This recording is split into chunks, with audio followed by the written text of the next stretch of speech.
Ayan nga mga Kaanghel University TV, muli na naman kaming nag-ikot at isinama ko ang aking mga anak.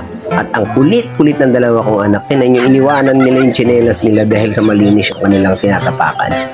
Ay talaga tong dalawa na to. Oh, iniwan pati bag. Ito namang isa kong bunso. Pabalik-balik oh. Kala mo mga nakawala sa koral. Kaya kinuha ko at dinampot ko ang kanilang, syempre, yung kanilang tsinelas. At itong isa, nakikigaya pa sa atin yung ay talaga naman, iba talaga pag bihira mo silang ilabas, no? Nandun yung kakulitan, nandun yung na talagang magiging bonding talaga namin mag-aama dahil nga sa kakulitan nila, no? So eto na, nagpatuloy kami sa pag-iikot namin at ayan na nga, iniwan na naman nila yung kanilang tsinelas. Kaya ako, ang ginawa ko, dinampot ko yung sa panganay ko at iniwan ko yung sa bunso ko. Yung bunso ko, bumalik dahil nakita niya na aalis ako at hindi ako dyan sa direksyon nila pupunta. At yun nga, napasunod sila, binalikan niya talaga yung tsinelas niya at hinabol niya ako. Tinan niyo tong panganay kong ginawa, lumusot sa kabila at doon siya sumakay, nataranta din siya, akala niya iwanan ko sila. Hindi nila alam na ginoyo ko din sila, takot na takot sila. Pero yun nga, dahil sa tinitirada nila ako, kinukulit nila ako, kinukulit ko rin. Ayan nga, nag-aya na nga ako na mag-uwi na dahil sa nagugutom na ako. Yun nga, nag-aya sila na kumain. So kakain nga kami doon sa labas na sa may Jollibee, doon sa may pilahan ng tricycle para pagtapos namin kumain, diretso na kami uwi.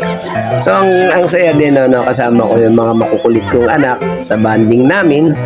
At yan, napakakukulit, napakaliliksi, kasi syempre sa tagal kong nandoon sa Davao, syempre na-miss nila ako, na-miss nila yung yung aming banding, kaya sinama ko sila dito at pinaglaro ko lang yan sila sa mga palaruan, tapos kumanta nga yung bunso ko ng aming ginawang kanta.